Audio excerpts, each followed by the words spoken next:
Give her a moment to get adjusted, and then I will recognize Senator Britt. Thank you very much. Just got finished with banking and headed down, so thank you. I appreciate it.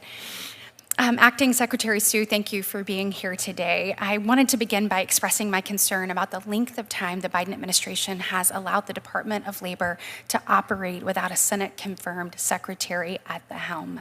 As you were aware, your nomination to be the Secretary of Labor is opposed in a bipartisan majority of the Senate, and you will not be confirmed to this position during this Congress. Despite that reality and repeated requests to the President to put forth a nominee who can receive adequate support to be confirmed, the Biden administration has instead left you in place as acting secretary on an indefinite basis with no current plans to put forth another nominee for Secretary of Labor. You've also been listed on the White House website as a member of the cabinet, quote, in order of succession to the presidency, signaling that despite having never been elected to any office nor confirmed by the Senate to any cabinet level position, the White House believes that you are eligible to assume the presidency pursuant to the Presidential Succession Act of 1974. In October, I led a letter to President Biden along with 29 of my colleagues, urging that the White House clarify its position on this very issue. I've yet to receive a response to that letter, and so I want to raise that question with you today. Do you believe that if the need were to arise, that you are currently eligible to assume the presidency under the Presidential Succession Act of 1974? Senator, it is the honor of a lifetime to have been nominated by the president to serve in his cabinet. Absolutely. And do you believe that you are in the line of presidential succession? So prior to being nominated, I was confirmed as the Deputy Secretary of Labor in 2021. And then when my predecessor left, I became the acting secretary through the normal... Yes, ma'am, I'm aware. My question is, do you believe that you should be in the presidential line of succession? It's just a yes or a no.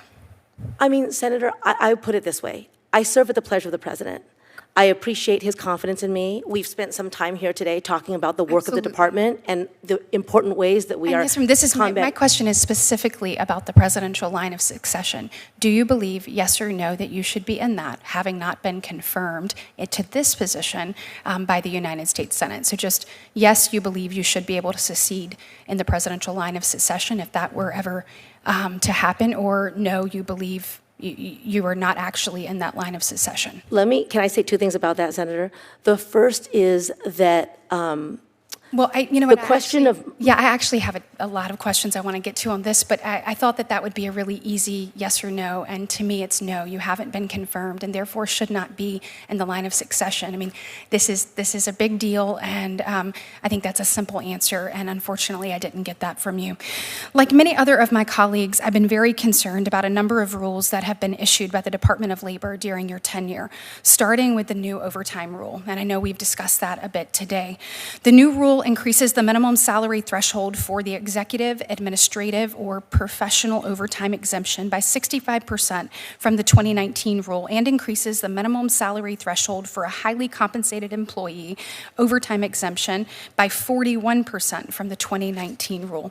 I've heard from numerous stakeholders in Alabama about the huge detrimental impact that this rule will have on them. As an example, many of Alabama's small colleges and universities, which include HBCUs. We have more HBCUs in Alabama than any other place in the nation. And as I hear from them about dealing with this, it is going to have significant ramifications.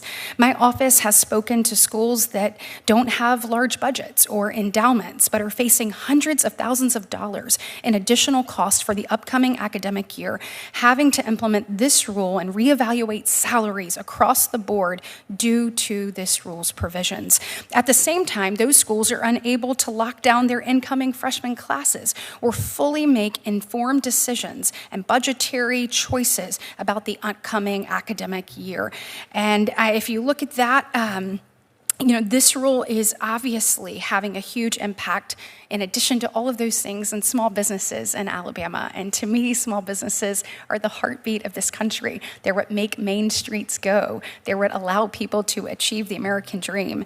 And given these realities, do you, at the very least, envision the department granting additional flexibility with respect to the timing of this rule's implementation across the country? So, Senator, I agree with what you said about the importance of small businesses in our economy. There's no question about that. And we engage with small businesses in all of our rulemaking, but also in our overtime rule. In terms of the timing, actually— And they're supportive of that? We got comments on all sides. We got, I think I said this, over 33,000 comments on overtime. I believe that's the right number for that particular rule. And we do hear from small businesses who rely on the Department of Labor to create a level playing field on which they can compete, especially in a moment where they need to recruit and retain, keep workers by making sure that their working conditions are competitive. But let me just address the timing, because that is one of the things, and the ranking member and I already talked about this some, is we heard comments about the need for some time to come into compliance. So our overtime rule goes into effect in 2 phases. The first is on July 1st. It will go up, it's a bump based on the current methodology, not the new methodology, but the current rule multiplied by current wage levels.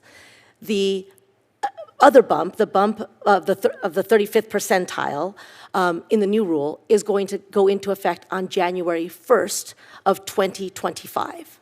I hope you'll take these things into consideration, and I am obviously out of time, but I heard my colleague from New Hampshire mention there is a big cost of living difference, as she mentioned, from in New Hampshire and Boston. When you look at the low cost of living in Alabama, there is a detrimental effect that occurs, and I hope that you will take all of those things into account. So thank you very much for your time today.